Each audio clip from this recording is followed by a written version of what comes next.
Fuel prices fall, Kroger reports higher sales in its first quarter, and Kwik Trip with a K is closing 13 alcohol and tobacco stores. It's time for Retail Daily, your quick look at the top stories from Supermarket News and CSP Daily News. I'm CSP Editor Chuck Yulee. And I'm Supermarket News Senior Editor Bill Wilson. Closures in alcohol and tobacco stores. Convenience store chain Kwik Trip with a K is closing 13 Quick Spirits and Tobacco Outlet Plus locations. Ben Liebel, company spokesperson, told CSP that alcohol and tobacco sales are down, so Kwik Trip made the difficult decision to close the 13 locations. The locations are scheduled to close between April and the end of August, according to ABC affiliate WXOW, La Crosse, Wisconsin. Kwik Trip in January 2022 introduced Quick Spirits. Quick Spirits locations feature products including wine, liquor, beer, and tobacco, according to Kwik Trip's website. Affected employees are being offered positions at nearby Kwik Trips, Liebel told WXOW. Kroger sees some success. The grocer on Thursday reported higher sales in its first quarter as growth in digital operations and retail media helped offset pressure from transportation costs and price investments. The grocery retailer said total sales for the quarter were $46.1 billion, up from $45.1 billion during the same time a year earlier. Excluding fuel and Kroger's health and online wellness retailer VitaCost, sales increased 0.5%. Identical sales excluding fuel rose 1%, while adjusted e-commerce sales increased 19%.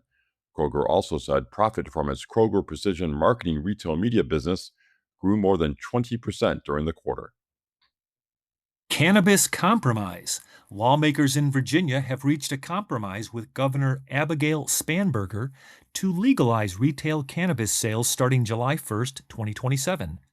Through the budget process, the deal completes a years-long process that began in 2020, the governor's office said Tuesday.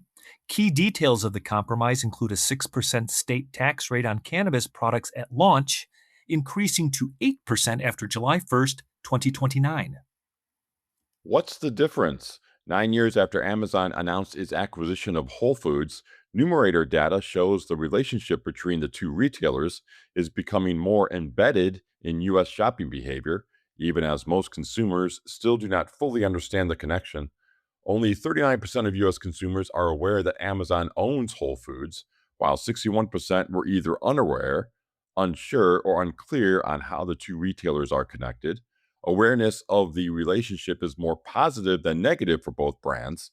When told Amazon owns Whole Foods, 27% of consumers said their perception of Whole Foods became more positive, compared to 15% who said it became more negative.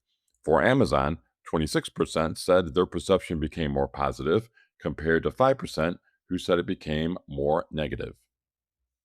Fuel prices fall. The average price of gasoline in the United States dropped below $4 for the first time since mid-April. The national average price of gasoline has fallen about 9 cents over the last week and stands at $3.99 per gallon, according to Gas Buddy data posted Monday. The decline came as oil prices moved sharply lower in reaction to news of a potential deal between the United States and Iran. Cutting back, consumers are making more deliberate choices about what stays in their grocery baskets as rising costs, evolving eating habits, and broader economic uncertainty influence purchasing decisions, according to new research released Thursday by AI platform Relic Solutions.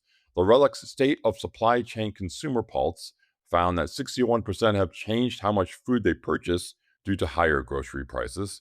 Nearly half have cut back on snacks and junk food. 39% have reduced beef purchases, and 34% have cut back on alcohol. At the same time, 68% say fresh groceries remain worth paying more for, and 49% say the same for household essentials, suggesting consumers continue to prioritize freshness even as they make trade-offs elsewhere in their grocery baskets.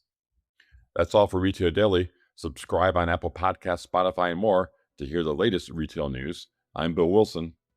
And I'm Chuck Yulee. For more on these stories, visit CSP Daily News and Supermarket News.